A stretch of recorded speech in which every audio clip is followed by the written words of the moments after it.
I see a lot of people who I think stem away from therapy because they don't really understand truly what it is, or they have a bad experience in their process and then they don't come back or they don't give it a try. Then what people out there should look for when seeking therapy, the type of therapist, the type of therapy. A person's identity, okay? Such as their culture, race, family structure that they grew up in, their environment, spiritual beliefs, spiritual practices, that all combines into what makes that person unique. Therapy is a gift, right? It's a gift on both angles. So I treat therapy as a gift when I'm in the therapeutic process with the therapist. And I also feel like being included in someone's journey in their therapy is a gift for me as well. So someone may be there because there's pain, but overcoming that and being devoted to the breakthrough and the strength is a gift to be a part of. The negative parts of being in therapy is that it's all problem focused. And I said, that's not really true. It can be very positive. And if you're picking up on those positive patterns of somebody, we do go strength based.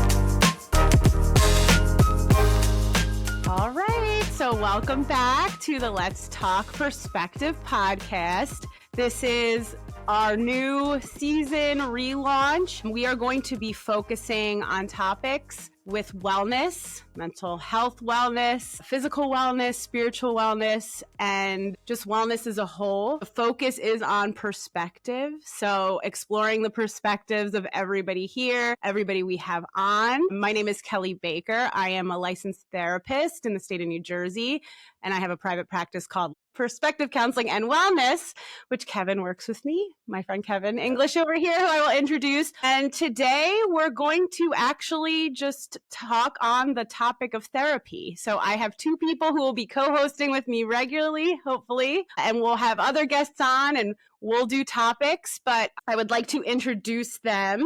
So I have Kevin English over here. He works with me as another therapist at Perspective Counseling and Wellness. We see children, individuals, and couples, which I want to get into today. And I'm going to have him talk a little bit about himself as well.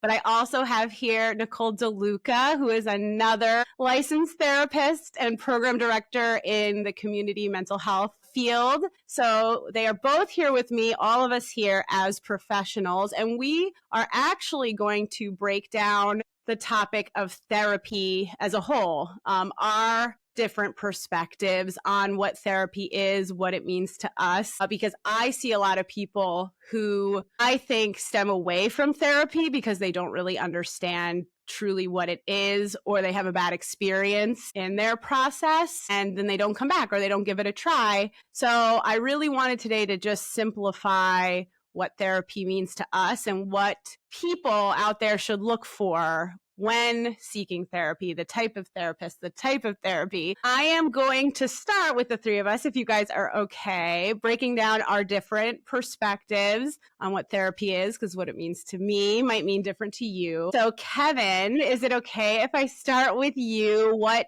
does therapy mean to you? You can start with me, that's fine. So to me, therapy is a safe space where people can learn to understand themselves. They can be able to work on themselves. I think that there's many different factors that play into a person's identity.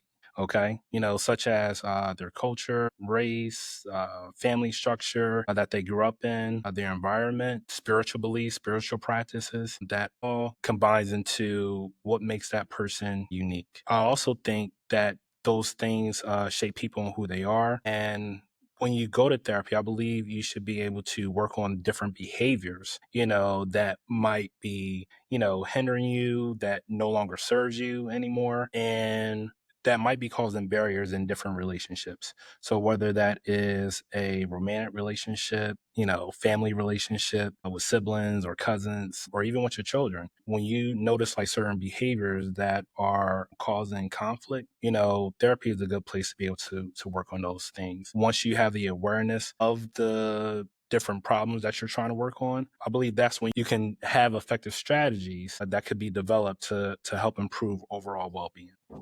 I like that. So Yeah. I'm hearing your perspective, right? Yes. And I like it because there's a word we both use. I'll do mine last, but Okay. like the safe space element. I think that that's really big. I'm wondering if Nicole will use the same word. It's Yeah, the I think the core, right, has to be safe. right. Yes. Yeah. Yeah, to kind of open up to be yourself. But from what I'm hearing, Kevin, and this is why I love this so much, because I just am curious, like through the lens of others, like how they see it, right? Yeah. I hear almost an awareness to the behavior. Like if your behavior is causing you to need a little bit of whether it's a tune up or something to work on, or the behavior itself is just affecting your relationships or, things that are going on in your life, that you could kind of go into therapy to get that insight, which is so cool because it's so different from my definition. And that's why I'm so excited about this. So I'm almost seeing you from like a behavioral sort of standpoint. Kind Yeah. of. Yeah. Yeah. I like that. Is there something else?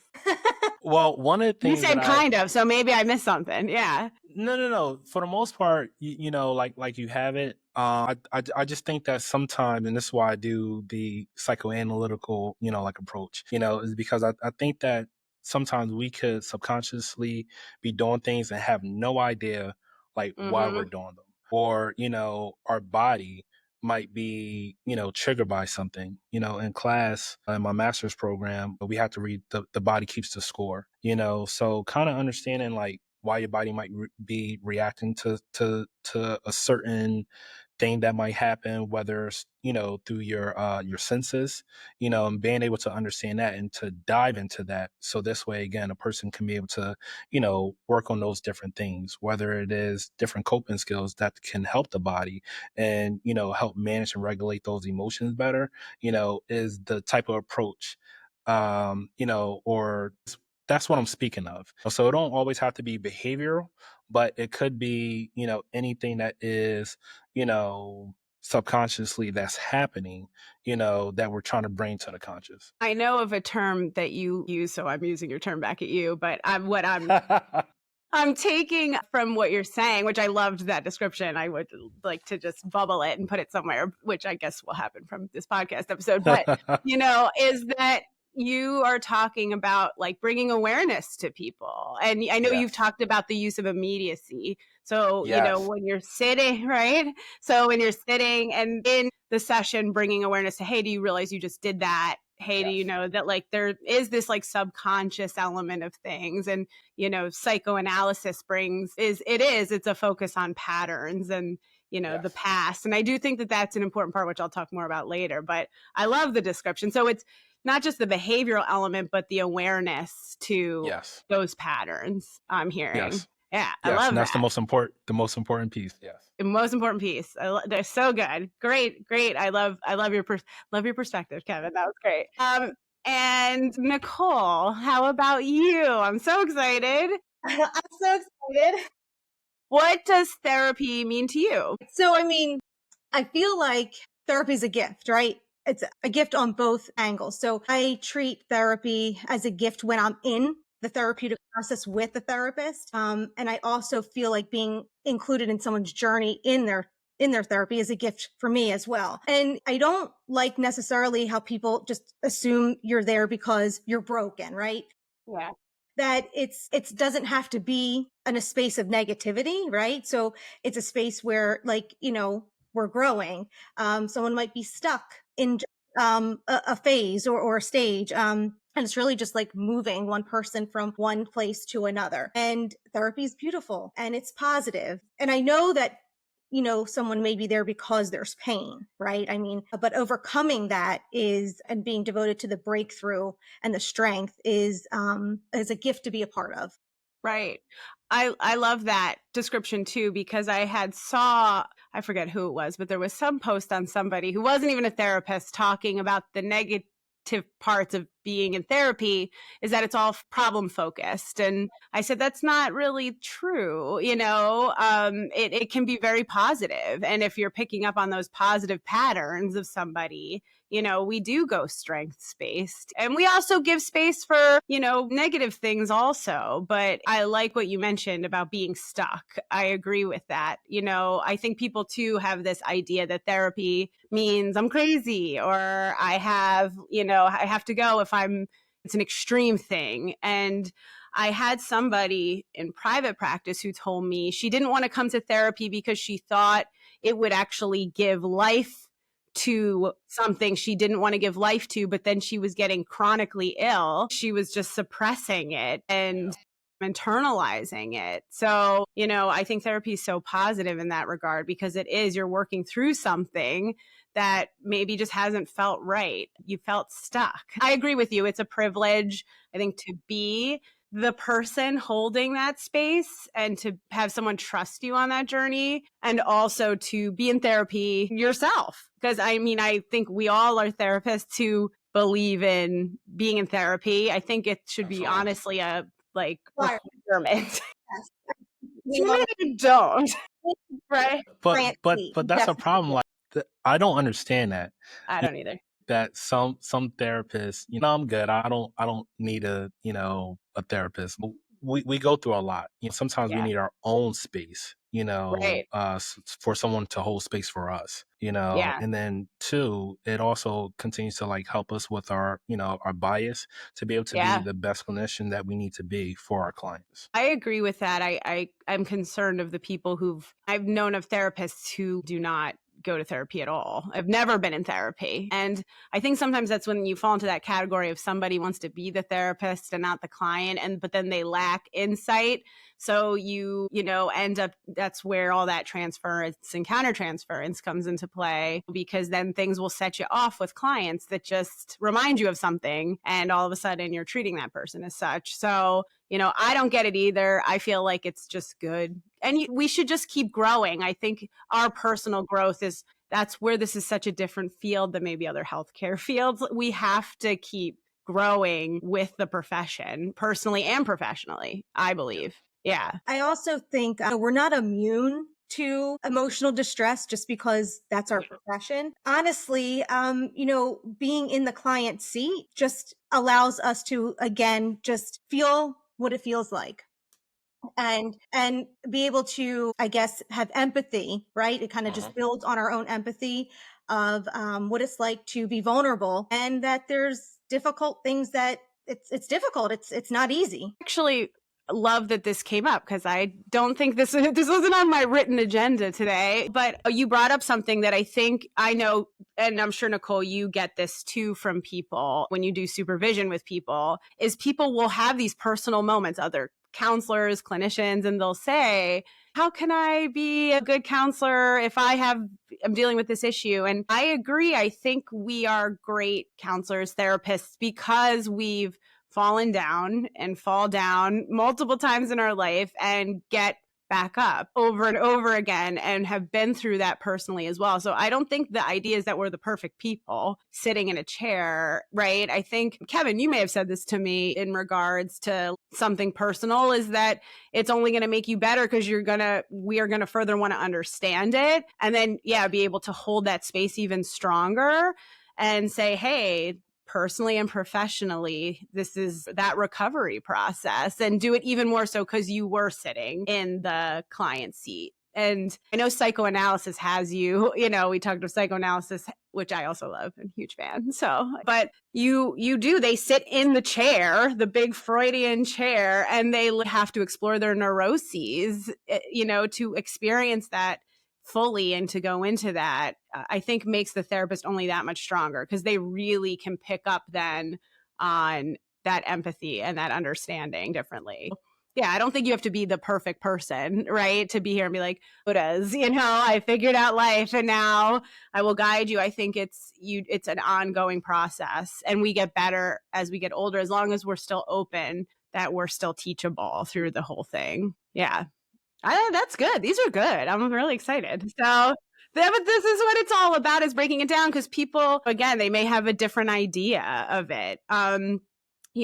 I agree. My definition, I'm reading my little definition here, but I said safe space environment where I can explore my feelings and someone really understands my journey and they provide me with guidance and tools to navigate through challenges from areas that help me feel stuck. So I've been kind of really thinking about what therapy means to me lately. And if I think of therapy, I do feel like it's a moving through something where you do feel stuck. I feel that too, but also a place where I can have someone bring awareness to my patterns, my emotions, where I could do the same for somebody else. Say, hey, do you notice this pattern, or that you do this thing, or you did this thing, what you described 20 years ago. Now look, it's this in another way. I think just somebody who really understands, and we'll go into therapy red flags, but I really am looking for somebody who's not going to just like start spouting something at me, right? If I'm sitting in the client chair or if I am the therapist myself, I'm not looking to be like, this is the way, cookie cutter kind of thing. I think it's really like I fully understand their lens, their perspective, their view, and then we navigate the best way to recover, because I'm sure they're coming into you to heal or recover from something, or understand themselves better because maybe they are dealing with something that's just has a lot of power over them, So I do. I feel like we're kind of like compasses to, to emotions and just areas in life. It doesn't even have to just be like, hey, I have depression or I have anxiety. How many people come in existentially lost or working in a toxic work environment or, dealing with an unhealthy relationship? It could be anything that you just kind of could use that support through. So I think we all see it in similar ways, but different at the same time, which is what's so cool about it. Yeah. So any more thoughts to the definition of therapy? Nah, because we're going to start getting into it more, especially when it comes to the relationship. I think in therapy, like the relationship between the therapist and the client is extremely important. And that was something that my definition kind of lacked when I talked about. But the relationship is super important. Yeah, it's huge. Yeah, and that's a great point, Kevin. We do, for perspective, the practice, we do consults. And I make the same joke every time. It's so important that the person feels connected to who they're seeing. Like I said, it can feel like dating, not technically, but in the sense of you're looking for that right fit and that right person and that right connection and that relationship, that there's that rapport. They trust you, you trust them. I think you really can't get anywhere until you kind of create that with them. Yeah, And absolutely. it could take some time. Yeah. That come into therapy feel like if there isn't that immediate, connect, but the connection process and building rapport is something that could take some time, and to just check out of it because it may not be there the first session. That's true. Yeah, it can build over time. Again, there's that period of needing to understand each other. So I think that's really important that there is that time built into it, that if you go and you're not immediately hitting it off or immediately give it time and patience. Yeah, I'll say two things to that. So like when I do like the consulting calls, sometimes, especially when it's working with couples, I don't know why, but the wife is normally the one that reaches out. So they'll say, yeah, do my partner have to join a call? I'm like, yes, they do. Right. I want them to feel like that they have a say, they, like that I'm a good fit for them as well. Because, you may feel like I'm a good fit for you, but your partner may not, Right. So I say that. The other piece was I'll always give the potential clients the opportunity to ask questions. Like, hey, ask me any questions, that may be a determining factor if I'm the right person to work for you. And I always tell them, like, even if you can't think of something right now, and if you think of something later, shoot me an email. So this way I can answer your question, because I want you to feel comfortable. Right. I think too that transparency to your process is huge. Yep. I like to especially in those like consultation calls or the first session, I really like to say, well, this is my style. These are my approaches, that I use, because everybody has a very different one in which they kind of do stuff, speaking to what we were talking about with like psychoanalysis, I also use that approach as well. And it tends to go into history. And maybe somebody else, I've had this, especially with couples, because I even use it with couples, and they'll say, that doesn't matter. I don't want to go into the history. I want to stay in the present. And that's, that's what that's what they prefer. And then I might not be that right person for them, because there are approaches that are very in the here and now, and that kind of approach. I think that's so important. Yeah, to really make sure that you're the right fit for, especially couples. I am going to go into couples because I have some passionate feeling about couples therapy, because I've been getting a lot of couples who have been in the wrong kind of couples experience. I do want to talk about those green and red flags, and we see couples. So but it really is, it's important to kind of go over that with them. I wanted to get both of your opinion. I have been getting a lot of clients lately who have been stating that perspective, been coming to therapy, and they've been actually looking for new therapists because they feel stressed, because they go and they just talk the whole time, just straight, I guess, active, like listening, just kind of speaking, venting, and it not really having sort of a more guided approach. What are your perspectives on that? Do you think there is a space for that type of, I'm thinking Carl Rogers, maybe just that like space of kind of that positive regard? Yeah. Reflective statements, just let them talk? Or do you feel like it's up to us? I'll give you mine last, but do you feel like it's up to us as the therapist to really guide that process for them? I think it's important to stay deeply in tune. Yeah. I also feel like a good therapist kind of is able to gauge what's needed. Yeah. And kind of shifting modalities here and there as you see what's presented. I am someone that I do like to listen. But I'm someone that feels that someone needs to leave my session with something, right? So like I have to bring something to the table too, other than just a good ear, right? So whether it be, a homework assignment or, a connection to something that they're able to leave with and say, my gosh, I never really thought of it that way. I'm going to give this a little bit more thought. And I also feel like the client needs to feel like they're making progress. And it's important for the therapist to check in. How does this feel? Is this working for you? Are there things that feel good? Are there things that don't feel so good? And to just explore dialogue, because as therapists, we're human, right? We can miss the mark. But a good therapist could like own, okay, maybe I didn't go in the right direction there. But I also feel like it's key to just support what it's like to have positive communication, because that's huge, right?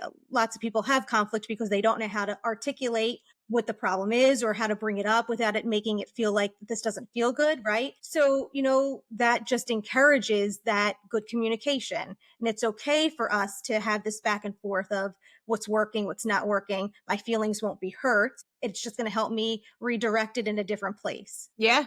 I love that. I agree. I think it sounds like it's still the work of going in there and hearing it and guiding it, based off of maybe what they're coming in with, starting here and now, like, hey, what's going on? And then knowing how to weave and guide that. I agree. I don't know if therapists, are doing that all the time, but I know a lot of clients who've called me anyway. I don't know if you guys hear certain things, but just mentioning that they just were feeling like they didn't want to go anymore, that they always had to kind of have some issue to bring up. It almost seemed like they had to put in the work, and you do put in the work, but the work of like what to bring to the session. So I have my own thoughts on that, but I agree. I think, Nicole, what you described was great balance of both, elements. What do you think, Kev? Yeah, so I love providing, like insight. I think that when working with different clients, it all depends on, what that client needs in that particular moment, and just like Nicole said, like just being in tune as far as, like with that client, just having, one particular client, when I was providing additional insight, I realized that that wasn't really something what that client needed. So I had to take more of a, backseat approach, to be able to provide a space for that client to be able to work through and sort out, to Mm, hear their own thoughts and yeah. everything like that. That was something difficult for me because like I see things a certain type of way, Yeah. and especially when it comes to goal. y- I feel like I'm trying to move this client, like in the right direction. So this way I'm like, all right, cool. We're making the progress. We're checking off the boxes, especially when it comes to, SMART goals. But at the end of the day, just trying to be what the client needs, in that moment, and remembering that the process is about them and not about me. That's great. Yeah, I guess as therapists, we have to remind ourselves of that. If we're, maybe not to be too, I guess, too relaxed in terms of just kind of coming in, letting them talk, like not really kind of guiding it, but also maybe not too focused on how we feel the progress should go ourselves, and allowing it to be like, okay, what are they really looking to gain from this experience? What are they looking from us as the therapist? And, what are we expecting from them, and us checking in on those expectations too, because we have to kind of meet them where they're at, because right, and that's what I hear you saying, Kevin, is like I kind of maybe needed to sort of meet them where they were at, even though I Yep. recognized, hey, maybe Yes. I wanted to see something differently for them. Yeah, that's so important. I agree with that. I feel too that it is our responsibility as a therapist to kind of go in with some direction and guidance. Maybe that's just me, in terms of, okay, when they first come in, what are they coming in for? And then that's where I do like, I probably sound cheesy in the sense, but I treatment plan. I do. I like saying, hey, I'm going to do this approach or this approach, and they can come in and talk. But if they didn't want to come in with a problem, right, for the week, also knowing that I have, even just, it could be just reflection. I use reflection cards a lot, just so that we can work on them gaining that insight to themselves and areas that they may not even realize we need to work on too. So that there is this give and take element. One more question, as people who would be in the chair as the client, like, I know that when I've been a client, I've had therapists who I come in and I do a lot of talking, but I kind of feel like I'm just venting, and then I'm kind of more drained. I don't really personally like to vent so much in therapy too often. I want to sort of explain it, and then I want to be guided. Would you guys like a space for venting? Yes. Yeah. Okay. I per See? Yeah. Yeah. Okay. Go Yeah. ahead. I personally, like need that. Rarely do I feel like that I get that insight that's like, oh, we'll work on this, Mm, because I do a lot of self-reflection, right? So the main thing that I'm looking for is understanding, right? I'm looking for, if I'm, explaining to you a, situation based off of the rapport that we have built, are you able to pull together, okay, cool, I get you, Kev, I understand. I can also understand how this situation could be bringing up this type of emotion from this situation. If I get that, then it's like, all right, cool, I'm understood. Someone gets me. And feeling understood to me is more important than a, solution or a homework assignment, personally, for me. yeah, right. So for you, it is getting that space and having someone say, I understand where you're coming from. I hear what you're saying. I agree to a bit of it, in the sense of, I do like to come out of it with something. I am looking for those, like that sentence, because I think of the stuck piece. I ruminate. I'm thinking of me. I get stuck. So I'm on a thought and I'm revisiting it all the time. So I kind of am looking for someone to move me through, not even necessarily with advice, but it could be just that awareness piece, that immediacy piece of, well, do you see why you're doing this? I do a little bit of that in there, but at the same time, I do like a little something. Hey, I understand where you're coming from with that. Or, if I get kind of nothing in that regard and I'm just sort of talking, I am finding myself, show me that you understand. Yeah, I could see that. How about you, Nicole? So I do like being validated, right? So, and I like the attention and the validation. However, I'm not too focused when I'm in therapy in the in the process, right? So I'm bringing you something because I'm stuck, and Yeah. I need you to help me move forward, right? So Right. okay with sitting with, let's talk about my past and the why, because I think the why is important, but the why is just a little bit too focused on the past. I need someone to get me out of that and move towards the future, right? So let's create some action behind it. Hmm. That's how I feel that I'm making progress. But I mean, obviously, time needs to be spent with exploring it, why I'm stuck. But then I need to get on. I need to, move forward. I'm hearing you're looking for a little of that solution focus. Like you are, hey, listen, I'm looking for a little bit. Pull me through a little bit. Give me some. You're looking for the tools. Or Yeah. I hear Kevin saying like, kind of, I feel I don't necessarily need the tools. I need more of the space and understanding a little bit in my experience, right? So again, we all have different needs in this process, and that's what's also so important, because if we don't understand those needs, that's when we might miss something with somebody, because some people are looking for more of that. Like, I can kind of just come in and I understand what you're saying. And then some people may say, hey, I'm really stuck here. I need a little bit more tool based or recovery. I need a recovery process to this. I need to know step A, B, C, and D. Yeah, no, that's great. So that brings me we'll go into the red flag, green flags and I'm going to say individual and couples, because when I go into my couples rant, which I won't rant too bad, but I will say that I've also had a lot of consults with couples lately coming to me where I just got a brand new couple. They're adorable. They're engaged, but they're only in college, and they already, before they get married, they want to do all this counseling and understanding of themselves and be the best versions of themselves for each other. Gosh, It really is. And I gave them so much credit because the things they are transparent with each other about and are things I don't see people who have been married a long time kind of really face head on. So they are really great. But they just came from a couples counselor who took sides. And Man. I've been hearing that a lot. Taking sides, I think it's the biggest place where I'm seeing whether it is that like people's personal feelings, I'm talking therapists, personal feelings come into play. I think us as couples counselors, we got to do better, guys. Like, get in therapy over our own history or something, because a lot of where the more of the moral judgment piece comes into play, and triangulation into the mix, where there's kind of one person that's sort of the key person that they sort of focal on. I mean, you have to do an element of that, but it's really, I just feel for couples because it could be so dangerous to Absolutely. why they're coming and their recovery process.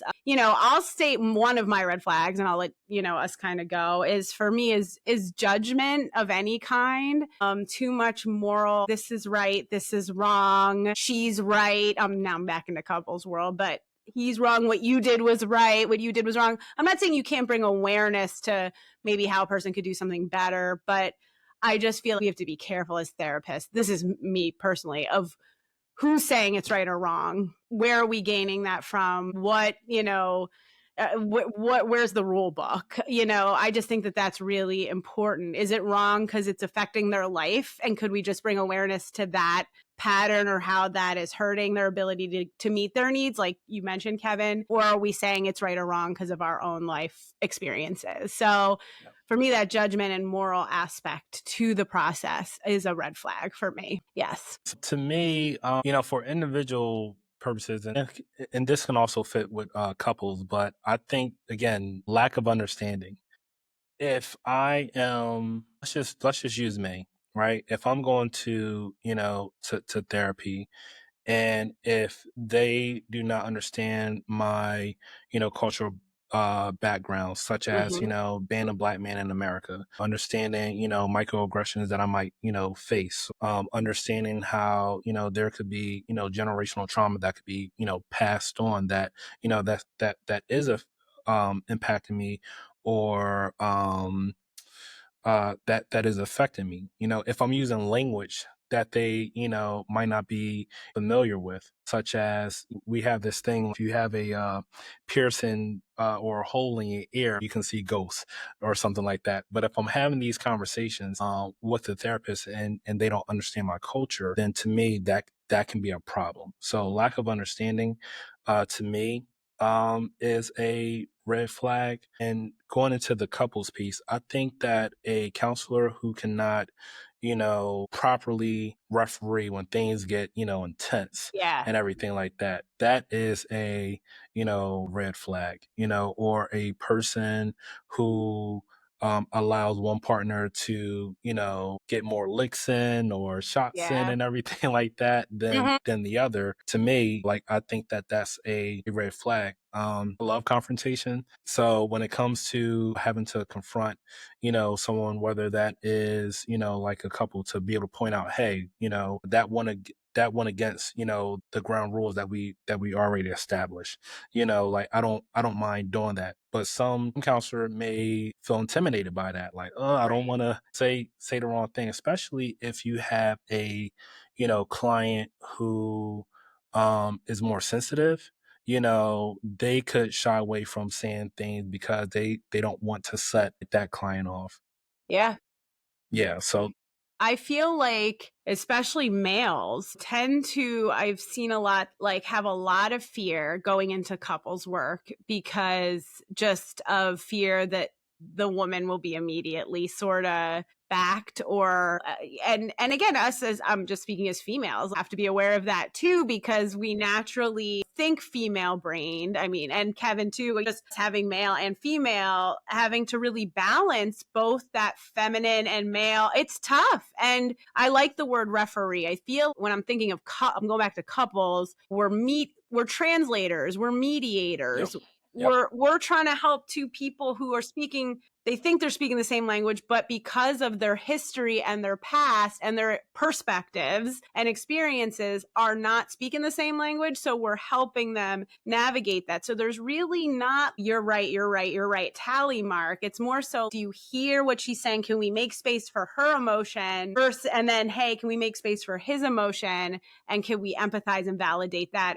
We are trying to help everyone understand each other. And we're just there so that they can speak the way we're sort of speaking and modeling that kind of language to them. So I think that, yeah, with the red flag element, we really have to understand. And that cultural understanding, like you mentioned, I think is Yep. so huge that we really understand a person that's in front of us and the way their culture does play a huge part into who they are. And if they don't do that, and there's a lot of I would say assumptions maybe, Uh-huh. but we didn't explore the culture. That's huge. So I agree. The referee, I'm gonna referee. I feel like we do a lot of refereeing, so that's a great way to put it. Can I add one more thing? Yeah. And to me, I think this is why it is important to, do the work on your own self or to experience therapy. I was I can't tell you how many couples I work with, right? And the female, they'll say how the male doesn't help out, with the chores or something like that, right? And the male typically say, "Listen, I'm trying to do this," and I already align with the male, right? Right. But in my head, I'm okay, cool. Like, don't take this personal and everything like that. How can Right. I see this from the female side? Provide Yeah. her as far as like what she needs, and then also communicate to the guy. So again, it goes back to what you said as far as like kind of being that translator and mediator, like in that sense. But it also goes to, again, your own awareness as far as what's Yeah. happening with you. So there's no countertransference. I think that's so true. In that space, we have to be aware of that because we can so easily align. And even if we have to call ourselves out in the process, hey, I could see where I could automatically go towards that thought, but we got to create space for everybody here. And we want to slow this down and understand everybody's point of view. And I don't know that that's happening enough in every couple process. people are refereeing more so taking a tally mark. She won this fight. He won this fight. And I don't think it's about that. I think we really are just trying to understand where the other person is coming from, no matter what, and slowing that down. Because I know I have couples, it becomes this, and I'm like, whoa, let's hold that. Let's be present here and present there. So I think that's so true. Yeah. Just jumping in just a little bit on this. Yeah. I feel like with couples, sometimes it's really about the art of like negotiation. Where middle ground, help them find the compromise, because it's not going to be one side or the other, right? You got to find how to connect them together. There's needs on both ends. How do we get to the middle and find what works for both together? Yeah, absolutely.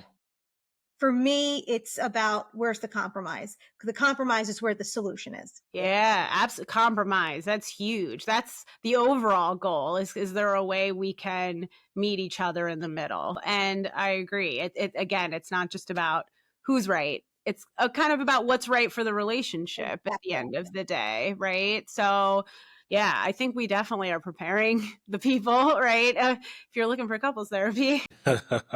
This is what to look for. It's important because I think it could, any person going into the therapeutic process is so vulnerable and so susceptible because they're looking for you to take them on this journey with you. So anything hitting these red flags, I think are just so important for people to understand because then they know, hey, this is just a red flag and I can find another counselor who can provide this for me. What is another red flag for you that you would look for? It could be individual, it could be couples as well in that therapeutic process or both. Okay, so I feel like this is like a red flag and a green flag, right? So it's finding that compromise. Right. So, excessive self-disclosure, right? So typically we use self-disclosure to normalize an experience, to build rapport and connection or model something. And it's amazing when that self-disclosure leads to insight or a shift perspective, but it's not helpful when the therapist talks too much about themselves. You shouldn't feel like you're taking care of them. It could blur some boundaries, trauma dumping. Therapists and clients are not friends. Yeah. But I've seen it done beautifully with my own therapist. He had the ability and the skill to throw in some stories, a little bit of personal stories, a little bit about other clients that he saw, some anecdotes here and there, some riddles, some rhymes. And it was this beautiful process of where it really I was able to stretch my thoughts a little bit and see things that I didn't see just through those stories or self-disclosure. So there's a time and a place for it. Yeah, it is a tricky one because it definitely has its purpose.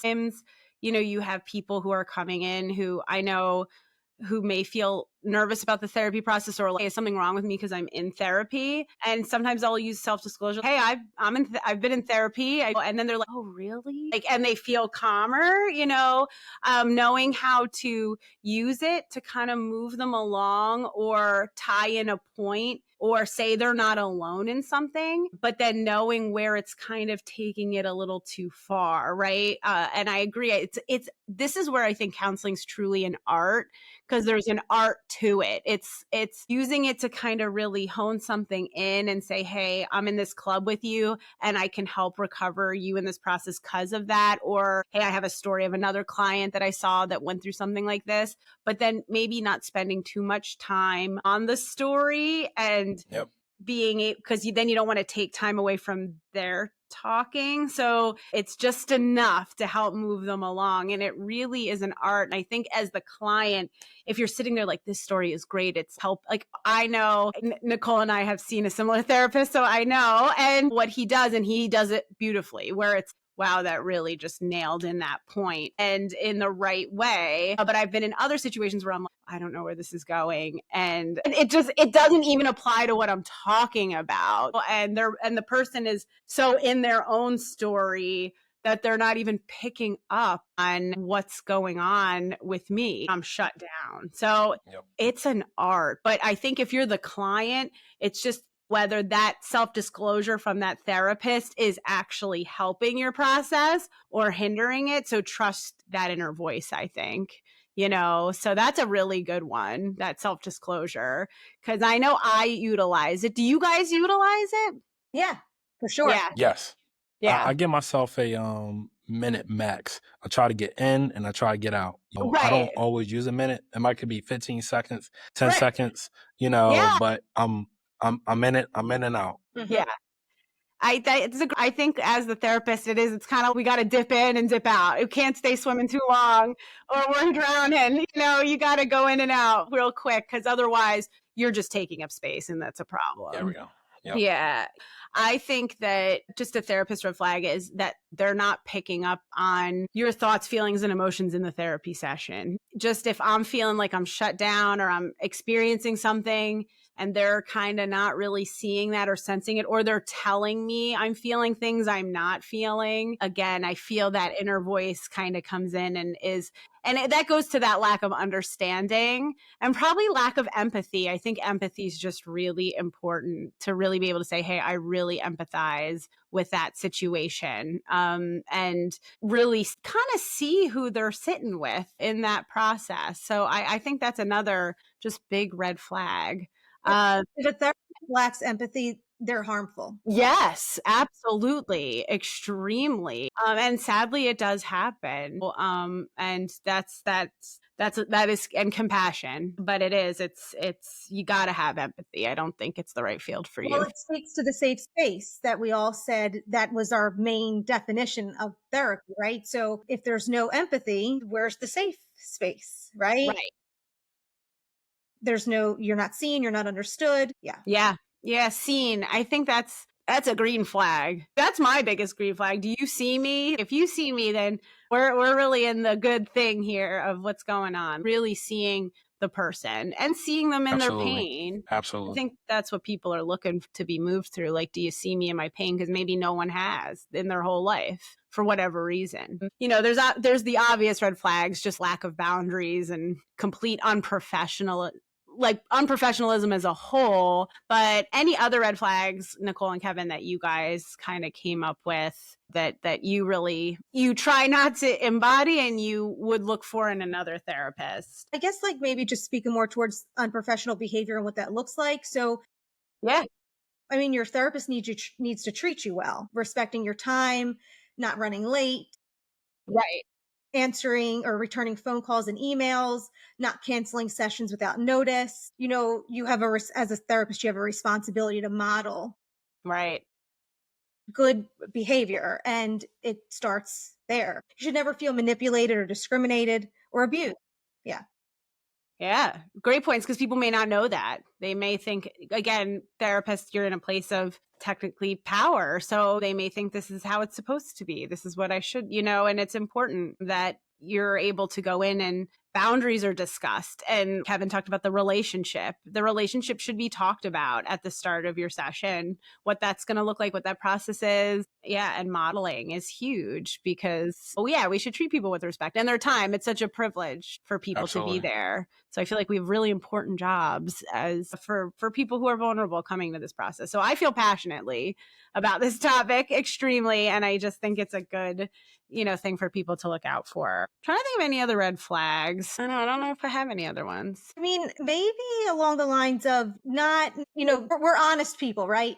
So Yeah. let's not do anything, you should never be overcharged. You should never be, charged for sessions that didn't occur unless there was a disclosure up front. Like if you miss a session, this is what happens. We shouldn't be taking like Venmo or Cash Apps. We should be respecting HIPAA, confidentiality. I mean, that's a huge part of confidentiality is huge. Yeah. Just there are moments where, you have to you're mandated to report for safety. But I mean, you should feel that your therapist is able to keep this private. Yeah. I think people need to challenge themselves, but they do need to trust themselves. If you don't feel like it's right, it's probably not. But I think what I encourage is it will be with the right person. And it could totally change your whole life and your whole experience to have the right therapist understand you and guide you through it. So not to get discouraged by these red flags, just like you wouldn't have a red flag relationship and then go to never have a relationship. You would hope you'd find someone who meets green flag relationship. Therapy is a relationship with boundaries and professional codes, but a relationship. So just trust. I think people need to trust their guts too, that they're with the right person, just like they would in any professional setting. Yeah. So I think we hit on the green flags of really what to look for. This is a question I have, before we sort of wrap up. And this has been so cool and interesting, just hearing everybody's view on stuff and take. But, just what you feel. Do you feel like someone should be or could be in therapy for a long period of time? I know this has been a perspective that is very different amongst different therapists. I kind of feel like nobody should be constantly with me forever, every week. I feel that creates a dependency that I want to see progress. I'm not saying that I couldn't always be there as like a check-in, or when things came up that they wouldn't maybe come and see me again if something was to pop up. But I know other therapists who are like, hey, there's nothing wrong with the same person coming every week. What is your perspective and thoughts on this topic? I do think, and I have here, the importance of persistence in therapy. And I do think you need to really keep that consistency, especially when you're first coming for something that you're really trying to work through and heal in. That we've talked about that, I know, Kevin, a lot too. Just people who kind of will schedule and then they're not staying with that persistence and consistency, and what are they getting out of it? But I also feel there's a harm in just doing it too long too. So what are your thoughts on that? Can I go on this, Nicole, or would you like to go? Because I've been going first. Yeah, sorry, I'm still following the natural order for the way my screen looks. So yeah, go. Yeah. Okay. To me, I think it all depends on what they're coming in for and what is going on in their lives at that particular time. Mm. I've been in therapy since 2017, probably like with a year off, if that. And most of it has, been weekly, but then it went to, bi-weekly. Most of the core things when I first started going in 2017 pretty much got, like worked on. But then when you have different life transitions, it could be challenging. Again, especially being in this field, I'm new to this field. So being able to, process some things, and again, just to uh, work on my awareness. So again, I can be the best clinician that I can be for my clients and hold the necessary space for them without any of my stuff interfering with their process. So I really do think that it all depends on uh, what's going on in their lives, as far as why they're being consistent and what they're coming for.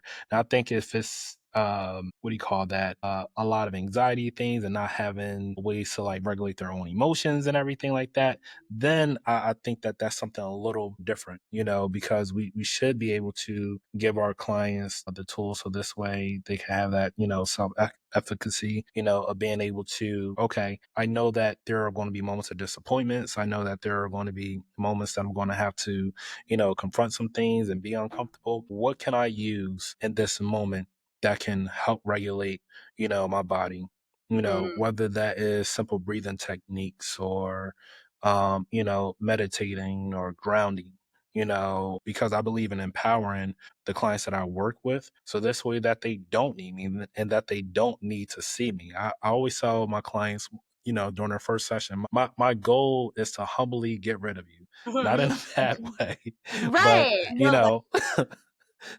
Right. but in a good way. I said I'm trying to get fired. That's like that's what I believe my goal is. 'Cause to what you mentioned, Kelly, create that dependency, then that's really not helping. I'm not looking, and again, it's something that you mentioned too, Nicole, as far as like when it comes to like ethics and everything, like knowing that, hey, you can get this client over the hump, but you like, let me keep this client a little more because it's a steady pay and everything, Right. that weekly or bi-weekly. Yeah. I agree with that. I think some elements where different things come up and there's times where people need it, and people may need it consistently for a while and then feel like they have the right tools in that moment and the stress is down, but maybe hit with another level of stress or a different thing that you're just need that extra support on. So it's definitely case by case. But I think this is again where this comes into knowing that you trust your therapist and the art of what they do, because I really do feel there's the science element and there's the art, and is knowing how to assist without creating that level of dependency, because you want to see them independently take the skills and the things that you're guiding them through and apply them to their own life, but knowing that they have somebody and they're not alone. So it's the word dependency, I think, is so important. So yeah, I like that response, Kevin. I agree. What about you, Nicole? How about in your process, or what you think how it should look like? I mean, I think you guys hit Yeah. pretty much, my perspective on that. I think, when someone comes to you, the sessions are going to be more routine. We start out weekly. And then there should be like a titrating down, right? Every 2 weeks, once a month, right?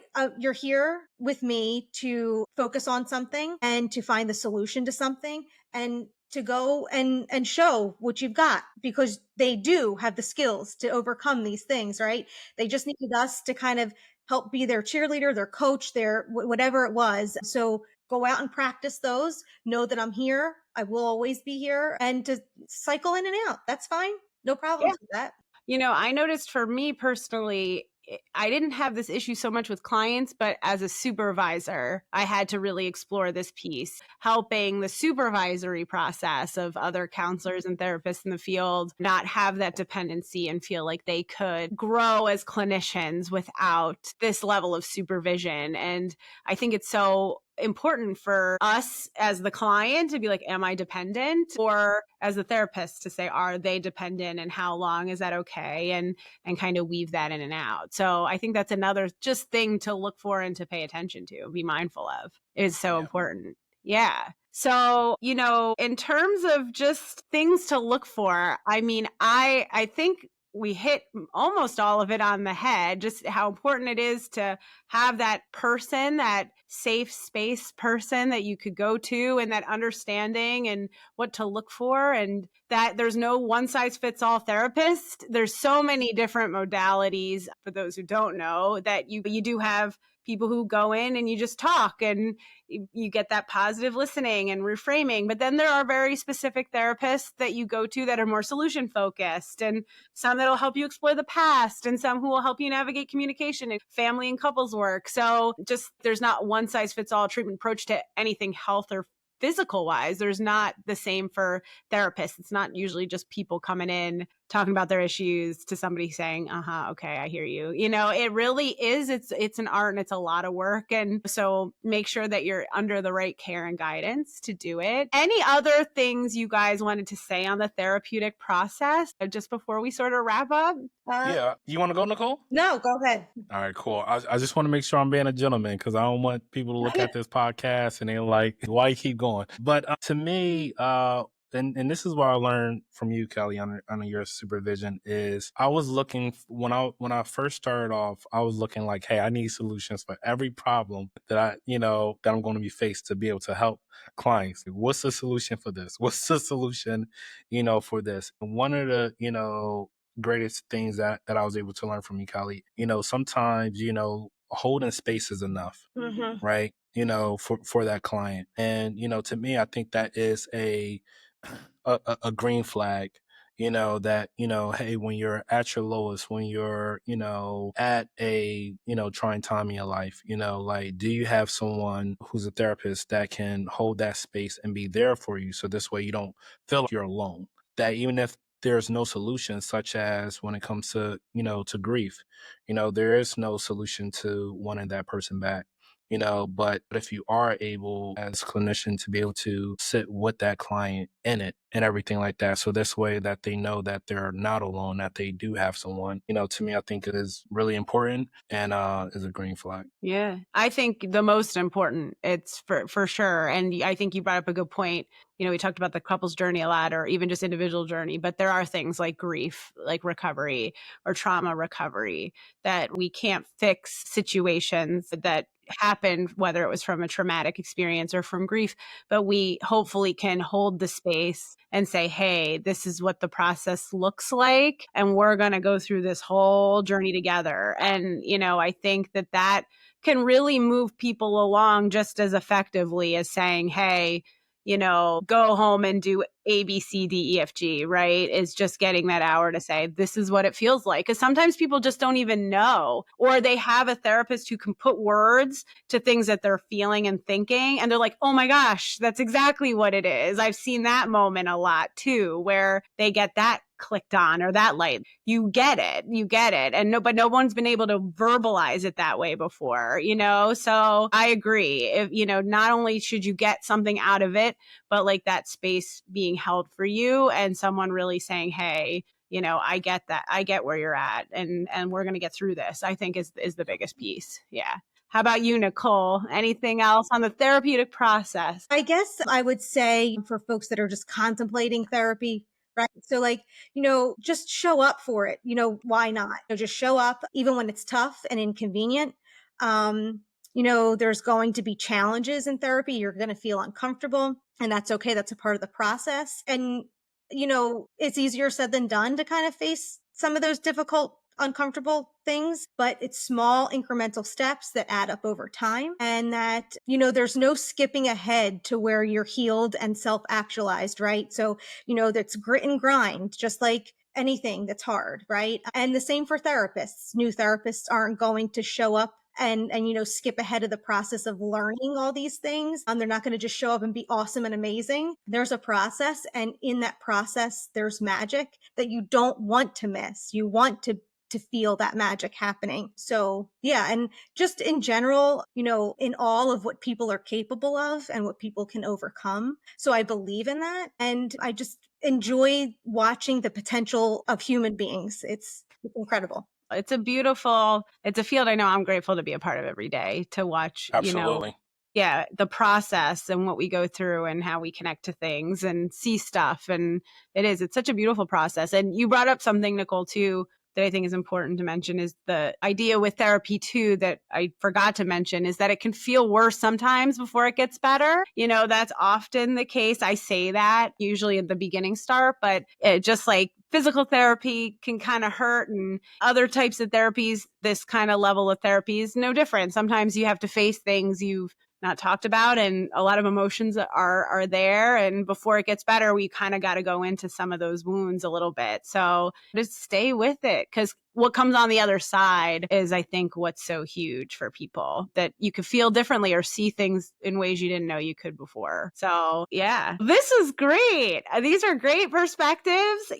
I wanted to start off with what we do, the three of us work and have the privilege to do every day, but wanted to mention we're going to do a lot of future episodes, with my good friend Kevin and Nicole here, and we will have conversations in terms of mental health and wellness, but also beyond mental health and all kinds of things with self-care, and talk to different professionals about all kind of topics people are interested in. So again, the goal here is to discuss perspectives, just like we just did as three therapists, and bring people on and talk about all types of topics related to perspective and just the way people see the world. We want to do that in the counseling context and in the podcasting context, because that's how we really are in a profession of helping people move through life. So that hits all Absolutely. areas of life, right? And I like, me personally, my perspective is I like the philosophical view of counseling, the idea of what is the meaning behind everything. So that's what we're here to do today. And today was about what was the meaning behind therapy.